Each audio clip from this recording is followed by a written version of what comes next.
Presentation. My formal role this morning is to welcome everyone here on behalf of the College of Criminal Justice's students, faculty, dean, and associate deans, and also to introduce today's Beto Chair lecturer, Dr. Richard Rosenfeld, who's joining us from the University of Missouri in St. Louis. This is the first Beto Chair lecture being presented this academic year. Mark Maurer, who is Executive Director of the Sentencing Project in Washington, D.C., will be joining us October 17th, the same time, same place, on a Tuesday morning, October 17th, so please mark your calendars. We are still putting together the spring series, so we don't have anyone yet on schedule, but we will notify you all of the lecturers during the spring series. We hope to bring 2 additional lecturers during the spring. The Beto Chair Lecture Series first originated in 1981 when Sam Houston State University received an endowment from the Jesse H. Jones and Mary Gibbs Jones Endowment, also known as the Houston Endowment Corporation down in Houston. The purpose of the gift was specifically to help expose the College of Criminal Justice's doctoral students to leading scholars actively working in the discipline of criminal justice, and it was named in honor of Dr. George J. Beto, former director of the Texas Department of Corrections and a distinguished professor of criminal justice at Sam Houston State University from 1972 until his retirement in 1992. John Conrad was our first distinguished scholar to join us, and we have been honored to enjoy the insights of over 60 other eminent scholars since the series began. Included among the group, not only John Conrad, but include Leslie Wilkins, C. Ray Jeffrey, Sue Titus Reed, Simon Dennis, Larry Sherman, Dorothy Bracy, Hal Popinski, James Short, Richard Quinney, and now we are privileged to be able to add Richard Rosenfeld to that list of distinguished speakers. Today's speaker, Richard Rosenfeld, took his PhD from the University of Oregon, where he also received his bachelor's degree. He immediately took a postdoctoral research fellowship at the School of Urban and Public Affairs at Carnegie Mellon University, where he worked with Alfred Bloomstein, who is also one of our former Beto Chair lecturers, and Jacqueline Cohen on a project examining the effects of sanctions on criminality. He then spent 4 years at Skidmore College in New York before joining the faculty of the University of Missouri St. Louis in 1989, where he has worked since. He's currently a full professor, and he has also served as the department chair in the Department of Criminology and Criminal Justice at the University of Missouri. He also served as a research fellow at the university's Center for Metropolitan Studies, and in 1994 he received that university's Distinguished Chancellor's Award for Excellence in Teaching. Dr. Rosenfeld has served as a member of the National Academy of Sciences panel on firearms information and research. He has served as executive counselor for the American Society of Criminology and was associate editor of Criminology, the journal, from 1997 through 2001. His vita includes over 100 articles, essays, reviews, and book chapters. His work has been published in numerous journals, including Criminology, Homicide Studies, the American Sociological Review, Law and Society Review, Social Forces, Justice Quarterly, and Theoretical Criminology. In fact, in 1992, in the journal Criminology, there was an interesting intellectual dialogue, to put it nicely, between Dr. Rosenfeld in the company of Bloomstein and Cohen and Scott Menard, one of our new faculty members, concerning the reliability of the UCR versus the National Crime Survey data, something I'm sure our doctoral students are intimately familiar with in preparation for your comprehensive exams. With Stephen Mesner, Richard Rosenfeld is the co-author of one of the most popular new criminological theories, sometimes known as institutional strain theory, that expands upon the structural functional theories of Durkheim and Merton. The theory is discussed in their book Crime and the American Dream, first published in 1994 and now in its 4th edition. Keeping our doctoral students in mind, I want to remind you that Richard's work qualifies him as a correct answer comprehensive exams both in the area of criminology and research methods and statistics. Be prepared. Please join me in welcoming today's speaker, Dr. Richard Rosenfeld.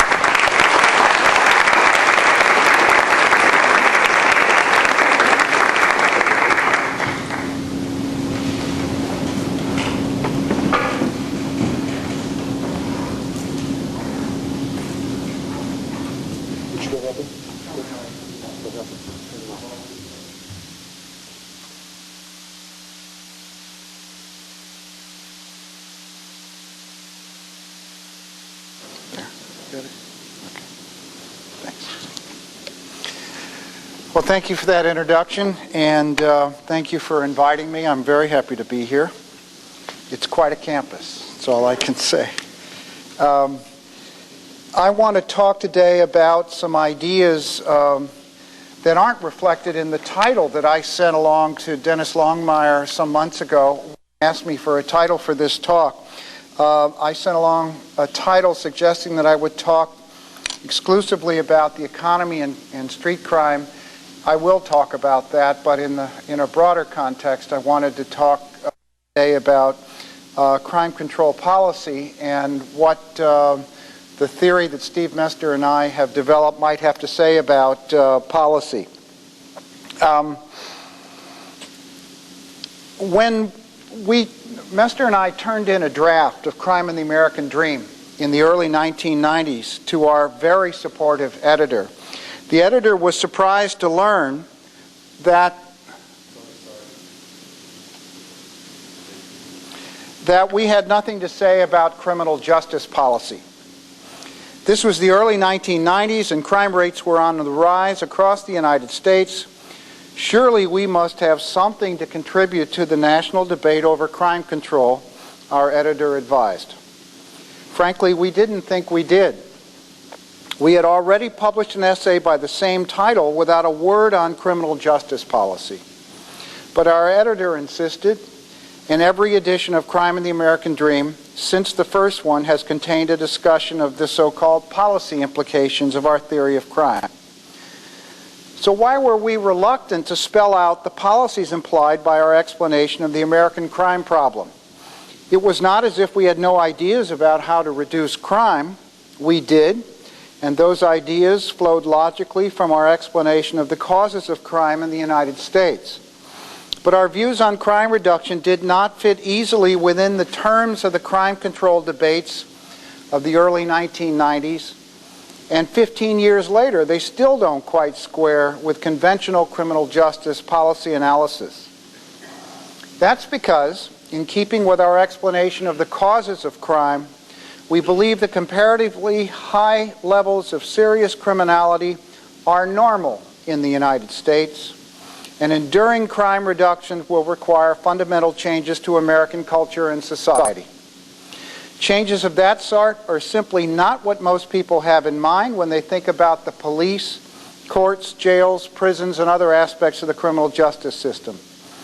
The changes we believe are necessary do not ignore conventionally defined criminal justice agencies and processes, but they're broader and go deeper than criminal justice.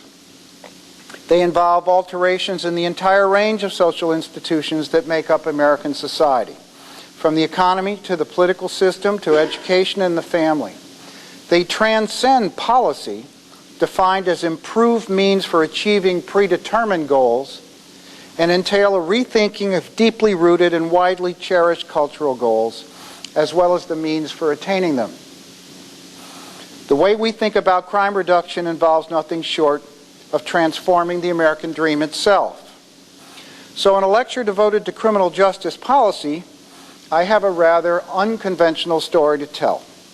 I begin by presenting the classical sociologist Emile Durkheim's ideas about the social normality of crime, and I discuss some of the implications of those ideas for crime control. I then summarize the main tenets of our theory of crime, termed institutional anomie theory, and set forth our thesis that comparatively high rates of serious crime are a normal feature of the organization of American society. I conclude by describing the differences between social change and social policy, but also discuss prisoner reentry policies that are consistent with our theory and could point the way toward the more fundamental changes that the theory entails.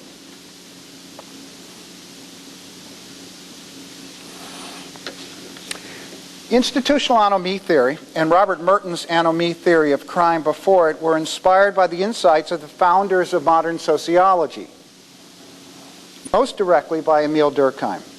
Durkheim introduced the concept of anomie into modern social thought and insisted that, from a sociological perspective, crime is a normal social fact. As he observed a century ago, all societies necessarily contain some level and type of crime.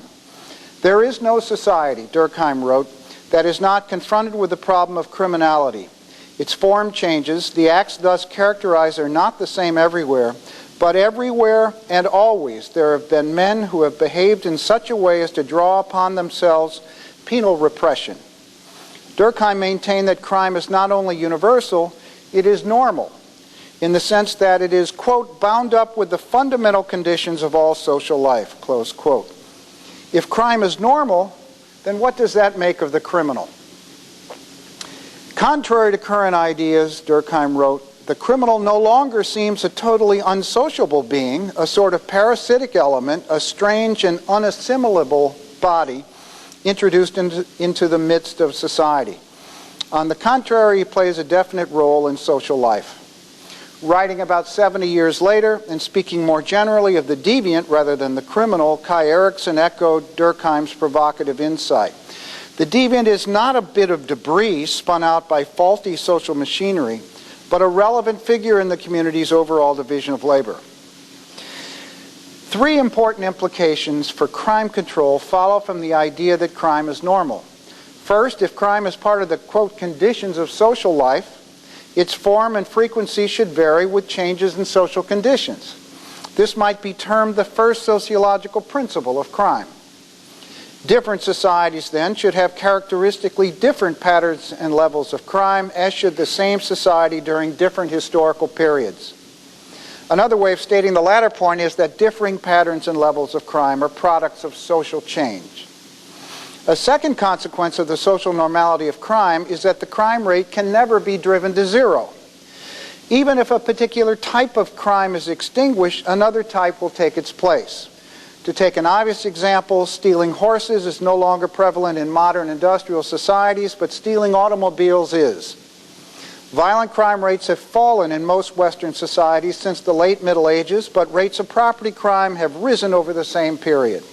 In each instance, it took fundamental social changes, new modes of transportation, new modes of economic organization to eliminate or reduce one type of crime and to foster the ascendancy of the other. A final implication for crime control of the social normality of crime, presaged in the quotation from Durkheim I showed just a bit earlier, is that crime rates can fall too low for the good of a society. This idea seems as curious, even pernicious to contemporary sensibilities as it did to Durkheim's readers a century ago, but it follows directly from the premise that crime is a normal and characteristic feature of a society's basic makeup. It suggests that a lower than normal crime rate is symptomatic of some, to quote Durkheim, social disorder or abnormality that impedes the smooth operation of the social system. As an example, consider the low rates of robbery, burglary, and other forms of street crime that prevailed in the former Soviet Union. A garrison state can suppress street crime, but at great social cost. Later we will ask whether the crime suppression brought about by mass incarceration in the United States ought to be regarded in a similar light. But first it's necessary to forestall possible misconceptions about the meaning of crime as a normal social phenomenon. The idea that crime is normal does not mean that high levels of crime must be tolerated as an inevitable and unchangeable fact of life. Rather, it directs attention to the social conditions that produce crime and suggests that efforts to reduce crime without altering the underlying crime-producing conditions may prove futile, costly, or both. Durkheim compared the social functions of crime to the biological functions of pain in this respect. Quote, pain itself has nothing desirable about it. The individual dislikes it as society does crime, and yet it is a function of normal physiology. Crime suppression that does not address the social conditions that produce crime, to continue the analogy, is like numbing pain with medication without treating the malady producing the pain. Just as crime may drop to abnormally low levels, it also may rise above the rate that is normal for a given society. Determining when crime is above or below normal, of course, presupposes that the normal rate has been established. Durkheim does not offer much guidance about how to establish the normal crime rate beyond the premise that it is the, quote, average level of crime associated with prevailing social conditions. Contemporary sociology and criminology provide little practical assistance either. In fact, with the exception of occasional references in introductory textbooks to Durkheim's ideas about crime, the concept of a normal crime rate is largely absent from current theory and research. Messner and I believe that institutional anomie theory offers a useful framework for linking the concept of the normal crime rate to the organization of American society and for evaluating the benefits and costs of American crime control policies, particularly the policy of mass incarceration. So just a bit on institutional anomie theory. The central idea underlying the theory is that a society's level and types of crime are tied to how it is organized. All societies, if they're to survive, must meet certain basic needs of their members. They must adapt to the environment, enable members to achieve collective goals, integrate members and their diverse activities around core values and beliefs, and maintain the fundamental cultural patterns over time. Social institutions are complexes of particular elements of culture and social structure that perform these basic functions of adaptation, goal attainment, integration, and pattern maintenance. Adaptation to the environment to meet the physical and material needs of a population is the chief function of the economy. Political institutions, or the polity, enable a population to attain collective goals. Responsibility for social integration and the maintenance of cultural patterns falls to religion, education, and the family. The interrelations among these institutions constitute a society as an ongoing concern and distinguish it from other societies. Although all institutions play a vital role in meeting basic material and social needs, rarely do they play equal roles. In most societies, one or another institution dominates the others by commanding greater allegiance and resources, and by forcing other institutions to accommodate to its particular functions at the expense of their own. All societies, in other words, exhibit a distinctive institutional balance of power, wherein some institutions are more equal than others. We argue in Crime and the American Dream that the free market economy dominates the institutional structure of American society. As a result, other institutions are more, quote, market-driven than is the case in other societies. Non-economic institutions bend to the economy as plants to sunlight. Their rewards and routines conform to economic requirements, and the very language used to describe them has economic overtones.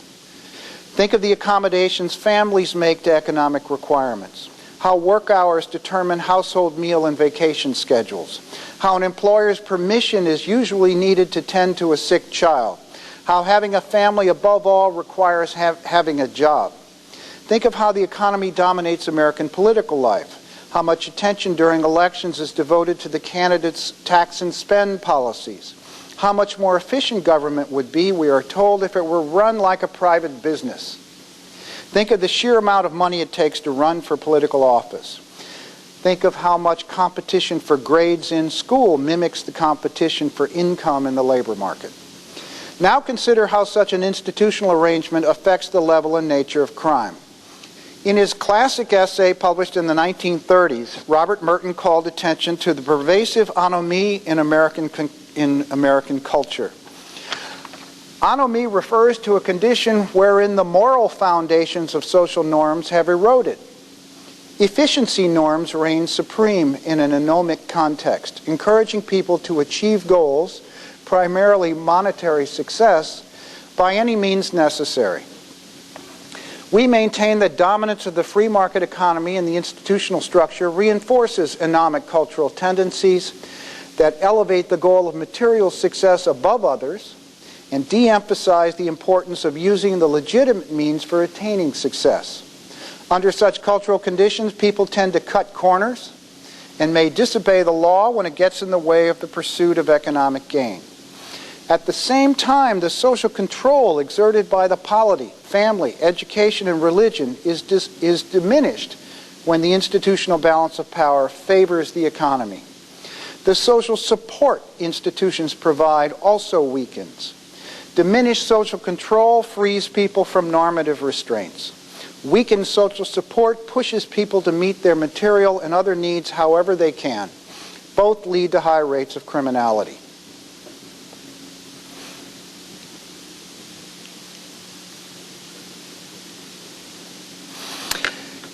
From the vantage point of institutional anomie theory, then, there's nothing surprising about high rates of serious crime in the United States. Comparatively high rates of crime are the normal expected product of American social organization. For at least a century, and perhaps longer, American crime rates, especially rates of serious violent crime, typically exceeded those of comparably developed European nations, Canada, Australia, and Japan. But beginning in the early 1990s, the gap between crime rates in the United States and other developed countries began to narrow and in some cases disappear. The United States no longer leads the developed world in rates of burglary and robbery. And although the American homicide rate remains higher than the homicide rates of so-called old Europe and other developed nations, the difference diminished during the 1990s. So what accounts for the shrinking crime gap between the United States and other developed nations? To some extent, the cross-national convergence in crime rates has resulted from crime increases elsewhere. But the main reason the gap is closed is the dramatic and unparalleled drop in crime that took place in the United States during the final decade of the 20th century. American homicide, robbery, and burglary rates were cut nearly in half between 1992 and 2000. The causes of the American crime drop are not fully understood and are subject to continuing debate, but it would be surprising if the robust economic expansion during the 1990s had no effect on crime rates. The relationship between economic growth and crime remains a contested issue in criminology, with some analysts suggesting that economic growth reduces crime and others maintaining that it has little impact on or may even increase crime rates. But in light of recent research showing sizable effects of economic growth and declining unemployment on the 1990s crime drop, it seems wise to consider the role of the 1990s economic expansion in narrowing the crime gap between the United States and other developed nations.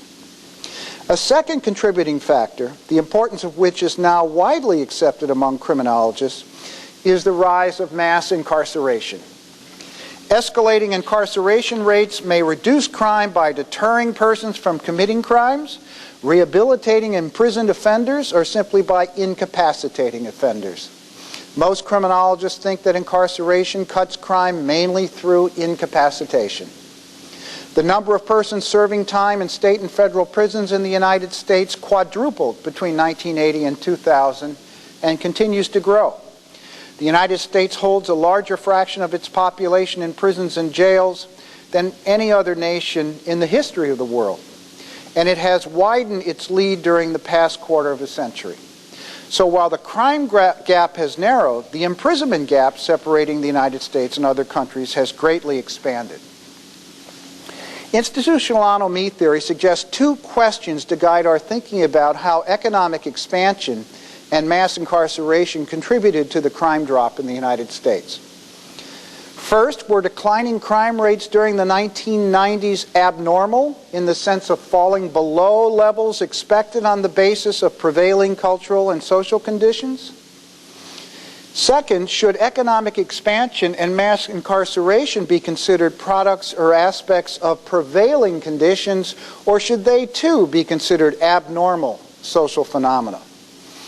Neither question can be answered easily or definitively, and each raises additional questions that require further theoretical and empirical inquiry. In considering possible answers and additional research issues, I wish simply to highlight the policy as well as the theoretical implications of institutional anomie theory and the idea of the normal crime rate for controlling crime in the United States.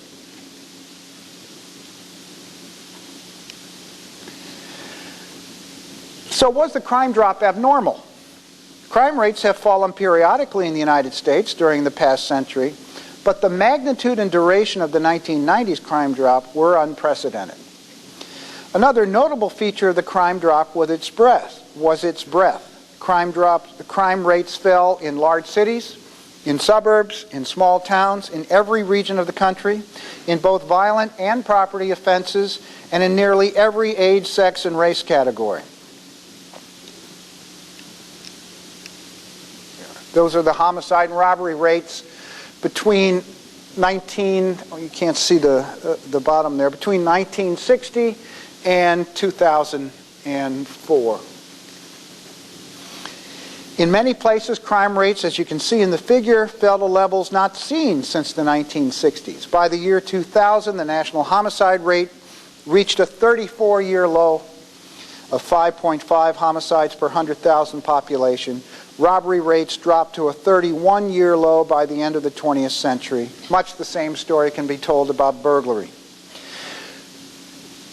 The crime drop was not the product of fundamental changes in prevailing social conditions. Social conditions, fundamental ones, don't change that rapidly. Social institutions did not become notably more controlling or supportive during the last decade of the 20th century.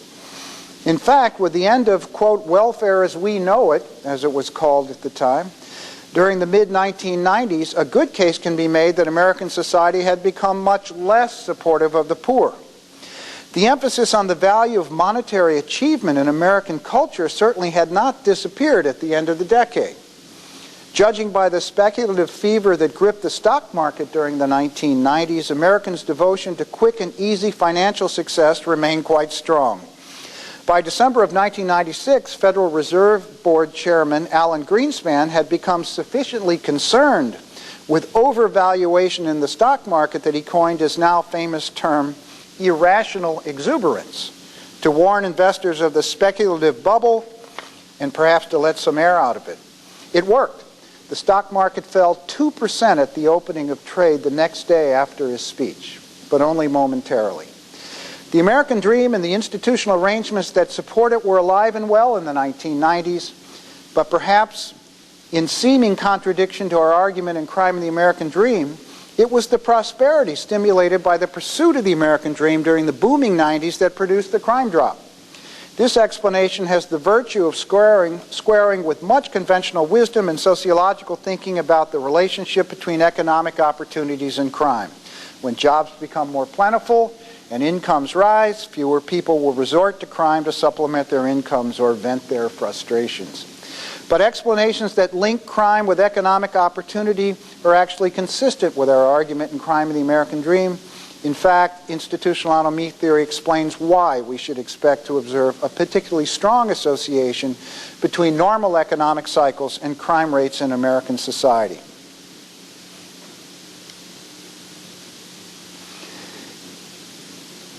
They were called the booming 90s, and most of you look old enough to remember. The economy grew at a record pace during the 1990s. The opening page of President Clinton's 1999 economic report of the president hit the high points. Clinton said, "I'm pleased to report that the American economy today is healthy and strong. Our nation is enjoying the longest peacetime economic expansion in its history, with almost 18 million new jobs since 1993. Wages rising at twice the rate of inflation, the highest home ownership ever, the smallest welfare rolls in 30 years, and unemployment and inflation at their lowest levels in 3 decades. Like the crime drop, the economic expansion was wide, deep, and prolonged. It lasted 9 years from 1992 to 2000 and produced sizable wage gains and reductions in unemployment, even among the most disadvantaged groups in American society. Without question, the great majority of Americans were better off economically at the end of the decade than the beginning. There's good reason to expect that the booming economy contributed to the crime drop, not simply because of the scale of the 1990s economic expansion, but because crime rates typically respond to cyclical fluctuations in the American economy. When the economy expands, crime rates tend to fall, and when the economy contracts, crime rates tend to rise. Not surprisingly, not all crimes are affected equally by the state of the economy. Prior research indicates that the crime reduction effects of the business cycle are by and large limited to property crimes and to the violent crime of robbery. That is, to offenses with a transparently economic motive. Business cycles can be measured with a variety of indicators: income levels, unemployment rates, measures of total output, but a particularly useful measure for studying the effects of economic conditions on crime is consumer sentiment. Every once in a while you open the newspaper, if you happen to fall into the business section, you see a report suggesting that consumer sentiment, the perceptions of random samples of the population about their current economic condition, future economic prospects, those perceptions are either optimistic or pessimistic. That's what the consumer sentiment surveys measure.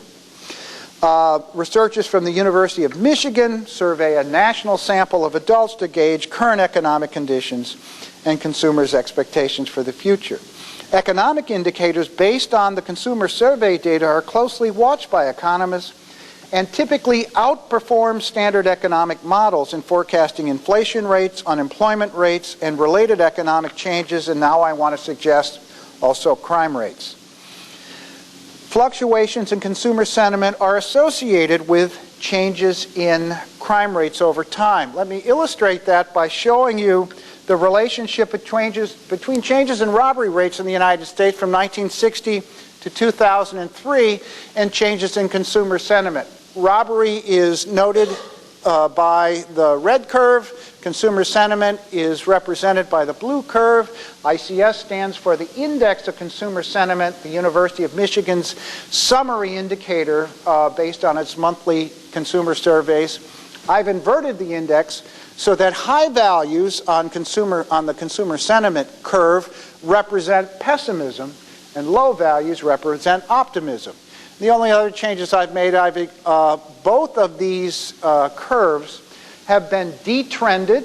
That is to say, I've removed systematic trend from them so we can isolate the cyclical changes in crime rate that, by hypothesis, are related to cyclical changes in the economy. And indeed, one sees that they are so related. The figure reveals a very close and consistent association between cyclical changes in robbery and consumer sentiment over the 43-year period. When the ICS deviates from its underlying trend, robbery rates do as well. In recurring oscillations between 1960 and 2003, the oscillations correspond with periods of economic expansion and contraction. Consumer sentiment fell and robbery rates rose during the recessions of 1969, 1974-75, 1980-81, 1990-91, and then again in 2001. Robbery rates fell with expansionary periods and rising consumer sentiment in the early 60s, late 70s, early 80s, and nearly the entire decade of the 1990s. Definitive conclusions regarding the relationship between cyclical variations in consumer sentiment and acquisitive crimes await extensions to other crime types and statistical controls for other determinants of both crime and consumer attitudes. Nonetheless, when viewed in the context of prior research on crime rates and cyclical economic change, these results suggest that the ups and downs of the business cycle over the past 4 decades in the United States have produced comparable changes in robbery rates. How can the evidence on the relationship between economic cycles and property crime rates be rendered compatible with institutional anomie theory? Why doesn't economic prosperity reinforce the dictates of the American dream and thereby promote higher rather than lower levels of crime? We suggest that the business cycle has paradoxical consequences for the cultural and institutional order of American society. As explained earlier, Anomie encourages people to pursue goals by any means necessary. Behavior is governed by efficiency norms. People select means for pursuing success that are technically expedient, without regard to their normative or moral status. The manifestation of an anomic ethic in criminal behavior depends, however, on the extent to which illegitimate means are in fact technically expedient relative to legitimate means. When the economy is booming, legitimate means become more widely available, and criminal behavior becomes less attractive from a purely calculative, tactical standpoint. Conversely, when the economy contracts, access to the legitimate means is restricted and the technical superiority of the illegitimate means increases. Thus, in a society where behavior is governed by efficiency norms, the level of criminal activity should respond rather closely to economic opportunities. There's another less obvious way in which economic prosperity might mitigate rather than exacerbate the social pressures for crime in the United States. The dominance of the economy and the institutional balance of power implies that non-economic institutions are subservient to and dependent on the economy. Non-economic roles must be accommodated to economic demands. The need for such accommodation is likely to be lessened, however, when the economy is booming because economic resources are plentiful. To illustrate, the pressures to make family schedules conform to work schedules are more intense when people have meager prospects of finding a new job if they're let go. Similarly, the need to work overtime and to adjust family schedules accordingly is less pressing when wages are high. The ironic implication is that non-economic institutions are stronger and more capable of fulfilling their distinctive functions, including that of promoting non-economic goals and orientations in times of economic expansion than in times of economic contraction. Thus, economic prosperity not only alters the opportunity structure in ways that diminish the likelihood that anomic individuals will select criminal means to achieve their monetary goals, it also mitigates, at least to some extent, the cultural emphasis on monetary success goals to the exclusion of others. From the perspective of institutional anomie theory, then, the crime reductions that occurred in the 1990s were the normal expected product of the expansion of the American economy. If the 1990s crime drop lasted longer than previous crime reductions, that was in part because it was driven by the longest peacetime economic expansion on record. But only in part. The business cycle is not the only source of variation in crime rates over time, and by definition, its effects are more or less short-lived. Other factors also were implicated in the 1990s crime drop, including the rise of mass incarceration in the United States. During the 1970s, several criminologists sought to explain the remarkable temporal stability in imprisonment rates in the United States and other nations on the basis of Durkheim's idea that societies stabilize levels of crime and punishment to maintain social solidarity. When I got to Carnegie, these criminologists included Alfred Bloomstein and some of his students, and when I got to Carnegie Mellon in the early 1980s, they were still trying to reconcile the drastic changes in incarceration rates in the United States with a Durkheimian notion of punishment stability. No sooner had, however, the stability of punishment hypothesis been advanced around about 1976 that incarceration rates began climbing to historically unprecedented levels. So much for the normality of punishment in the United States.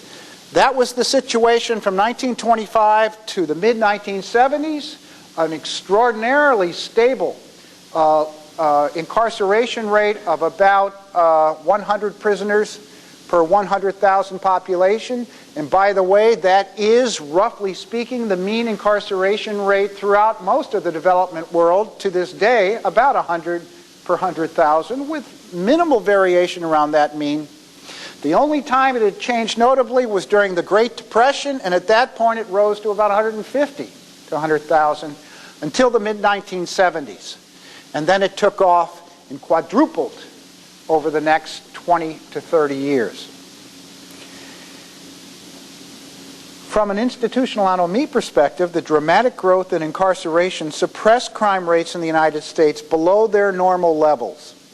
That is, the expected levels given the cultural stimulation of criminal propensities, weak social controls and supports in the American social structure, and the normal oscillations of the business cycle. To understand the role of incarceration in suppressing crime, it's useful to distinguish between crime rates and criminality.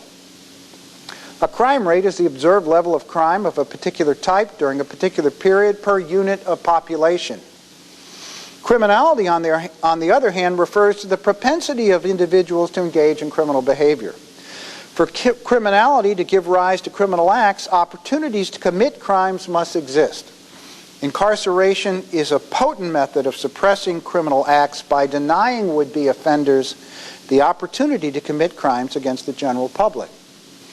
In principle, incarceration not only suppresses crime by incapacitating offenders, but also by deterring prisoners from committing crimes once they're released, which is, I'm sure you know, referred to as specific deterrence, or by deterring others from committing crimes through the threat of imprisonment termed general deterrence. Whether incarceration has much of a deterrent effect on criminal behavior, either specific or general, remains uncertain. Few criminologists believe that imprisonment reduces crime by rehabilitating criminal offenders, in other words, by reducing criminality. But the incapacitation effects of incarceration are beyond dispute, even if the magnitude of those effects is subject to debate. And the impact of incarceration on crime has grown over time with escalating rates of imprisonment. Like most sociological theories of crime, institutional anomie theory is a theory of criminality. The theory specifies the cultural and social conditions under which levels of criminality are expected to be high, and also those expected to reduce criminality. The theory largely omits consideration of the distribution of criminal opportunities across space and time. Partly for this reason, but mainly because institutional anomie theory focuses on criminality and locates the sources of criminality in the major social institutions of a society, the theory does not offer an explanation for the rise of mass incarceration in the United States. Some cogent explanations have been offered recently, and I would direct you to the work of David Garland in particular. The increase in American incarceration rates beginning in the 1970s was anything but normal. But does it reflect a permanent alteration in American crime control policy? Like those criminologists back in the 70s, they expected that that was the normal rate. And indeed, over a 50-year period, a half a century or more, it did indeed look quite normal. And when one compared incarceration in the United States to incarceration levels in other societies, they were very much the same until the mid-70s. After 30 years of escalating rates, should we expect incarceration to return to pre-1970s historically normal levels anytime soon? And this is a question I'd like to pose for discussion to whomever might show up to the seminar after the lecture. Or has the nation entered a new era of permanently high imprisonment rates? Now, mass incarceration is not itself a discrete policy. It's the result of several policies intended to get tough on crime and illegal drugs. It's fair to assume that few policymakers intended or foresaw a quadrupling of the prison population as a consequence of the mandatory minimum sentencing and truth in sentencing laws passed over the last 30 years. But once the dramatic escalation in incarceration became evident, if policymakers were inclined to limit future imprisonment growth, presumably they would have done so by now. That incarceration levels have continued to increase even during a period of record crime declines suggests that mass incarceration is here to stay for a long time. Perhaps rattled by the unexpected takeoff in incarceration 30 years ago, few criminologists have offered forecasts of the future of incarceration. Our view, admittedly speculative and based largely on a theory of criminality rather than punishment, is that mass incarceration at levels unknown elsewhere in the world is becoming institutionalized in American society, and it is not likely to subside anytime soon. That is because a permanently high level of incarceration is the only means policymakers have found or have been willing to try on a large scale to limit crime rates. Monetary and fiscal policies in the United States are not intended to reduce crime, and even if they were, at best they could do little more than extend the upside of the business cycle a little longer than it otherwise might last. Short of qualitative changes in American economic and social institutions, mass incarceration seems to be the only politically feasible means by which relatively permanent crime reductions can be achieved. But as we will see, mass incarceration is costly, and beyond a certain level, its crime reduction effects may actually weaken or disappear. Policies that merely remove the opportunities to commit crime and leave the social pressures toward criminality intact are often costly and of limited effectiveness. They simultaneously signal the need for social change and the desire to maintain existing institutional arrangements, even at great cost. Mass incarceration is an example of a broader class of policy initiatives that seek to influence some social outcome, in this case crime rates, without fundamentally changing the cultural and social conditions that generate that outcome. Like advertisements that promise weight loss with minimal exercise or dieting, such policies are limited by their failure to tackle the causes of the problem. We might term them policies without change and distinguish them from policies that emerge from and are designed to implement social change. Examples of the latter include anti-discrimination policies resulting from the civil rights and women's movements during the 1960s and 70s, and legislation guaranteeing workers' collective bargaining rights passed during the Great Depression of the 1930s. Such policies alter social goals regarding fundamental rights and liberties, and not merely the means of realizing pre-established goals. Mass incarceration, by contrast, does not represent new goals for criminal justice, but revised means for achieving the traditional goals of crime control and punishment. Mandatory minimum sentences and truth in sentencing laws reduce the discretion of judges and corrections officials in setting criminal sentences and releasing inmates from prison, thereby ensuring that larger numbers of convicted offenders are in prison for longer periods of time. These changes probably do strengthen the hand of prosecutors at the expense of the discretionary authority traditionally granted judges and corrections managers in the sentencing process, but they do not alter the basic character or goals of criminal sentencing or related institutional practices. Mass incarceration, then, is a stopgap policy for reducing crime. By how much and for how long remain uncertain, without having to change the conditions that produce criminality. Pursuing crime control exclusively through incarceration is akin to managing illness and disease exclusively through hospitalization without treating the underlying medical conditions that make people sick. A rich society could continue storing the sick in hospitals for a long time, but at tremendous cost and diminishing benefits. We should expect policies that in effect substitute for rather than implement social change to exact a high price in economic, political, and social capital. The economic costs of mass incarceration can be reckoned in two ways. First, by the amount of money spent to build the jails and prisons and hire the staff needed to guard the growing number of prisoners, and second, by what economists term the opportunity costs of these outlays. That is, what we might have done with that money had we not spent it on mass incarceration.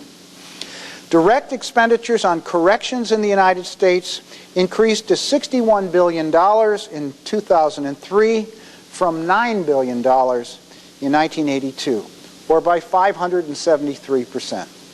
This increase does not take population growth or price inflation into account, but inflation-adjusted per capita expenditures on corrections grew substantially over the 22-year period as well. The United States is a rich nation and can afford to maintain a huge corrections complex, even though mounting corrections expenditures have far outstripped the overall growth in the U.S. economy. But corrections costs are borne primarily by state and local governments, and they've grown at roughly double the rate of state and local outlays for education, health care, and policing over the last 30 years. Each additional dollar spent on prisons, jails, and community corrections is money that states and local areas cannot devote to other pressing needs, including improvements in education and early childhood interventions that hold some promise for reducing criminality and not just containing crime rates. As costly as mass incarceration is in purely economic terms, it also has significant political and social costs that researchers have only recently begun to analyze in depth, including destabilizing effects on families and communities, a growing population of permanently disenfranchised ex-prisoners and other convicted felons, and quite possibly higher crime rates over the long term. Moreover, the political and social costs of mass incarceration are not spread evenly across the population, but are borne disproportionately by African Americans. Fully 10% of African American men between the ages of 25 and 29 resided in a state or federal prison in 2002, compared to 2% of Hispanic men and 1% of white men of the same age. Arrest rates for many serious offenses also are higher among African Americans than other groups, but only a small part of the growth in incarceration over the past 30 years has resulted from a rise in crime. Most of the growth is from changes in sentencing and recommitment policies that, whether intended or not, have disproportionately affected the life chances of African Americans. In summary, the costs of mass incarceration are high, growing, multifarious, and unequal. A natural question is whether the costs of a policy equal or exceed the benefits. This question proved to be a very difficult one to answer in the case of mass incarceration. For one thing, the magnitude and duration of mass incarceration's effects on crime remain uncertain. But more importantly, it's far from clear how we should weigh the benefits of less crime against the escalating costs of incarceration. How much are we willing to increase community instability or voter disenfranchisement to avert one additional robbery or burglary or 10 or 100 through increased incarceration? How much less should we spend on education or health care to avert an additional homicide? The costs and possible benefits of mass incarceration simply do not share a common metric against which such trade-offs can be reconciled. Nonetheless, it's useful to consider whether many of the purported benefits of mass incarceration can be achieved through alternative means. Can we achieve whatever crime reductions are attributable to mass incarceration by implementing programs and policies that are less costly to the public purse, the affected families and communities of both offenders and victims, and a democratic polity? I think we can, but doing so will require public policies that address the causes of criminality and not just the opportunities to commit crime. If, as institutional anomie theory proposes, the causes of criminality in American society lie in a cultural ethos that elevates the goal of monetary success above other forms of achievement, and an institutional order that does not adequately protect people from the normal oscillations of a free market economy, reducing criminality will require cultural and social changes that broaden the goals to which we aspire and soften the blows of market forces. We've outlined these changes elsewhere in Crime and the American Dream in articles, and so those of you who haven't read Crime and the American Dream, I'm not going to be able to discuss them here. What I want to do in brief conclusion is discuss a more immediate and feasible policy initiative for limiting the growth of imprisonment without unduly jeopardizing public safety. And that goes under this rubric, prisoner reentry. I've suggested that that high levels of crime are normal in the United States, which led the developed world in rates of violent and many property crimes until American crime rates plummeted in the 1990s. The crime drop resulted from, among other factors, the 1990s economic boom and escalating imprisonment rates. That is, from the normal oscillations of the American economy and the extraordinary increase in imprisonment beginning in the 1970s. Imprisonment rates in the 400 to 500 per 100,000 range, unknown anywhere else in the world, may represent a new crime control equilibrium in the United States. Because about 95% of persons who enter prison are eventually released, mass incarceration has produced a corresponding increase in the number of ex-prisoners returning to and living in the community. So what should be done with them? As evidence of the economic, political, and social costs of mass incarceration begins to accumulate, political pressures to limit the growth of imprisonment have emerged in the form of a so-called prisoner reentry movement that has attracted the attention of the Bush administration and state legislatures across the country. The new emphasis on supervision and support of ex-prisoners in the community, and I say this as if it were new, there's nothing new about this. The term prisoner reentry is new, but most of the ideas that fall under that term are actually quite old. This emphasis on supervision and support of ex-prisoners in the community is consistent with the Durkheimian idea of the criminal as a normal, if troublesome, member of society, and not some strange and unassimilable body, incapable of personal reform or social reintegration. Advocates of prisoner reentry point to the limited employment, housing, health, and social services available to persons returning home from prison, and the spotty and inconsistent supervision of many ex-prisoners in the community as primary reasons for their high recidivism rates. And they are high. Some 600,000 persons are released from prison each year in the United States, roughly two-thirds of whom are rearrested, and fully half of whom are reincarcerated within 3 years.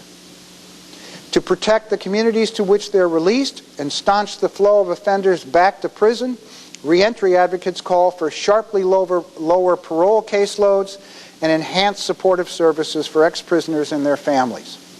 It's too early to tell whether current reentry programs reduce recidivism rates, but if they are found to be effective and are widely implemented, they could well limit the overall growth of imprisonment for the simple reason that most persons entering prison in recent years have been there at least once before. The essential challenge to prisoner reentry programs is finding the right mix of incentives, supports, and controls that will reduce the chances that persons who have already been in and out of prison and then are reincarcerated will not return to prison yet again when they're released. Reducing the recidivism rates of this, quote, repeat prisoners, of this population of repeat prisoners, who constitute a growing fraction of released prisoners, will not be easy. By definition, they've already demonstrated that they are poor reentry bets because they've already been out at least once and gone back.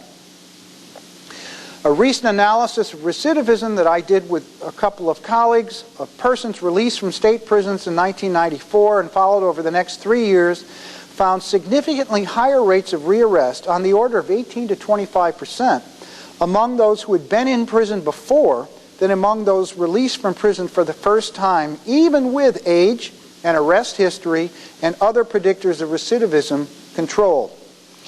In other words, having served time in prison in and of itself appears to be a major risk factor for committing new crimes and returning to prison. Despite the difficult challenges it poses for parole agencies and service providers, the emphasis on prisoner reentry is a bright spot on the current crime control policy horizon for several reasons. It addresses head-on the immense needs of the more than 1,600 persons released from prison each day in the United States and the risks they pose to their communities if those needs remain unmet. It reminds us that our prisons do not adequately prepare inmates for the rigors of life on the outside. It encourages collective responsibility for the destructive consequences of our policy of mass incarceration, especially those consequences heaped on the already fragile communities in which high crime and incarceration rates are concentrated. And unlike other policy initiatives that have a decidedly partisan or ideological cast, policymakers across the political spectrum have embraced prisoner reentry. Improving the transition from prison back to the community will not by itself markedly reduce the normally high levels of criminality in the United States, but it may ameliorate the costs of mass incarceration. Unless or until we're willing to transform our crime-producing cultural values and social structures, that may be the best we can do. Thank you. Okay, why don't we go ahead while they're finally filtering out. Victoria, now you're stretching. No, You did have to go ahead. I may be interested in your voice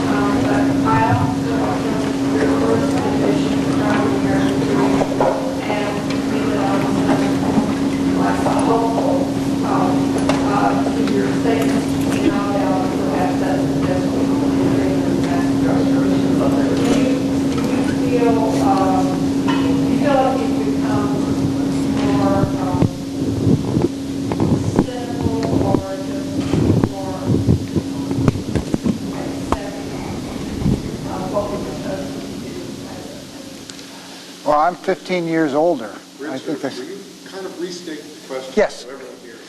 Sorry. The question was, there is, Vicki notices some change, maybe it's just the tone of my voice, in the hopeful note struck in the first edition of Crime in the American Dream, between that and somewhat more pessimistic or gloomy or cynical sense of things that I presumably have now. I don't, that's interesting that you say that. I don't feel gloomier now than I did then. I think that I'm trying to be as realistic as possible. I think that the prisoner reentry movement is a bright spot on the horizon.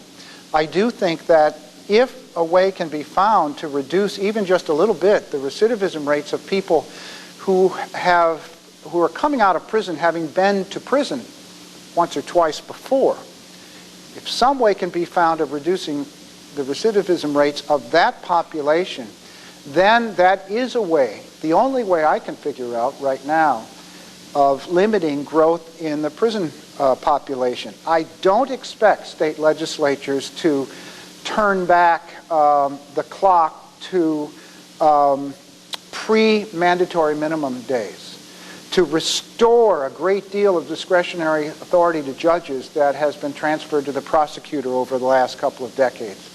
I just don't see that happening. And so, short of policy changes of that sort, which I don't see happening anytime soon, it seems to me the best we can hope for is a limiting of the growth and perhaps even absolute reductions in incarceration that come from lower rates of return to prison on the part of people who have been to prison twice or more in the past. That's the problem that has to be addressed. And the prisoner reentry movement's the only spot on the horizon I see that recognizes that problem and is trying to do something about it. Let me throw out a couple of teasers on that very issue. Within the next couple of weeks, Dean Webb is going to be bringing to campus Terrence Dunworth, who just took over as the head of the criminal justice area at the Urban Institute. And the reason he's coming is that Terrence Dunworth has been actively involved in a national study of prisoner reentry programs, and Houston is one of the sites. And so there will be an informal gathering called Spontaneously, so watch your calendars on that matter. Also, the next Beto Chair lecturer, Mark Bowers' topic is collateral consequences of incarceration. And as the executive director of the Sentencing Project, Bowers' work directly follows very nicely. It's almost one of the beautiful serendipitous events. If you come to these lectures frequently, you notice that there often develops a pattern, even though the lecturers are chosen without any pre-notion of what they're going to talk about. And so I think this is, again, one of those wonderful moments in the development of intellectual knowledge about issues facing our discipline. Prisoner reentry and the entire movement toward the use of carceral sanction is definitely an issue. Vidisha. I was wondering how could the community be better prepared for prisoner reentry in that case? If the community is itself taking back the prisoners, then I feel there'll be less recidivism and they'll be more employed and occupied. Is there a way how to activate the community in that respect? Well, there are lots of ways, and presumably Terry Dunworth will be able to discuss a number of the ways in which communities have organized to respond to the challenges of returning prisoners. But let me say, to be very realistic, the first way, according to the most sober-minded reentry advocates, the first thing that a community has to do is find a way to reduce parole caseloads. Without a reduction in parole caseloads or some sort of supplementary supervision beyond parole, and that's not likely to happen. I mean, there are these experiments in partnerships developing between the local police and community corrections personnel so that the police might conceivably take on some supervision responsibilities. That's not happening on a widespread basis. Those of you who know anything about the police or law enforcement know that for many police officers, that is not, from their point of view, part of their core mission. So, what can a community do to prepare for returning prisoners? The first thing, it seems to me, a community, in this case we're talking about communities organizing and then bringing pressures to bear on state legislature. A community has to beef up community corrections in order to reduce supervision caseloads. And I mean dramatically reduce them from, the 100 plus parolees per supervisor caseload that prevails in most places, down to what's been recommended, what you probably have read in your textbooks as ideal, is something like 30. Actually, interestingly enough, the number of supervised released prisoners per supervisor that is deemed to be optimal doesn't differ that much from the number of students per faculty member deemed to be optimal. After that, then it seems to me it becomes much, much easier to discuss the employment, health services, and housing needs of returning prisoners. I mean, one has to do that simultaneously. The community has to be first, I think, be convinced that there is adequate supervision. If there is not adequate supervision, I don't see communities lining up, except for the stalwart churches and a few other community organizations that have been around for a long, long time. I don't see other community organizations lining up to respond to the needs of returning prisoners. Well, why then are you more hopeful about the ability of the community to accept this new goal than you are the national change of policies? And in light of that, does the responsibility then turn to the institutions that are screening these releases? Yeah, I'm one of those who thinks, let me restate the questions and then I'll answer the second one first. The questions are, well, why, now the question is, why am I so hopeful? When the prior question was, why was I so pessimistic? Why am I so hopeful that communities or states are going to do very much in this area? And isn't it the case that it's important for correctional institutions to do a better job of screening those released to the community? I don't think, frankly, on average, correctional institutions are going to be able to do a much better job than they do now.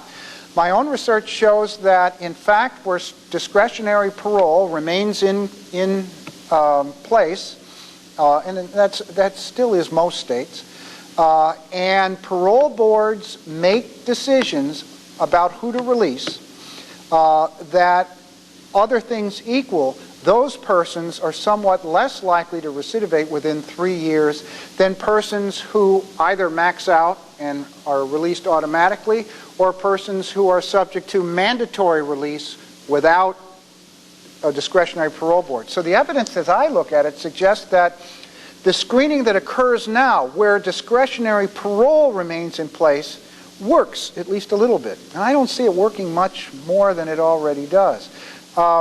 Mandatory supervised release, which is, people get supervision when they're released, but there's no discretion about it. They're just released when 2/3 of the sentence is up or whenever the court or the institution has decided.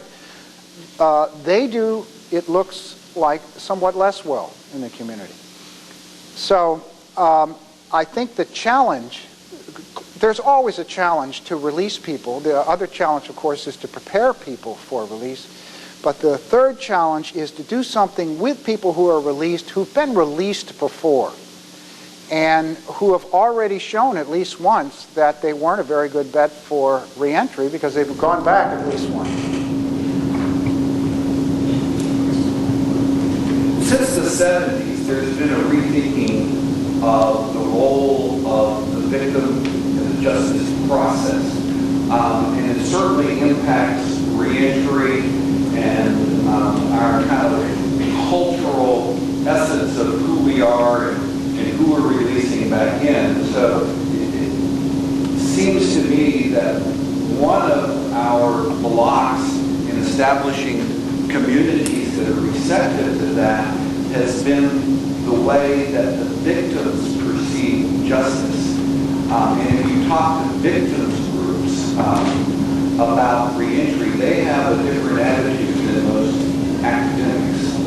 And it's a statement, I don't have a question, but in your presentation you didn't really talk about the activism of victims groups. And I think they've changed the nature of justice since the 70s.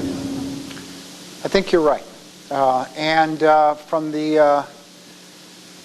From a reentry perspective, I don't think victims groups are, they're not normal or natural allies of prisoner reentry advocates.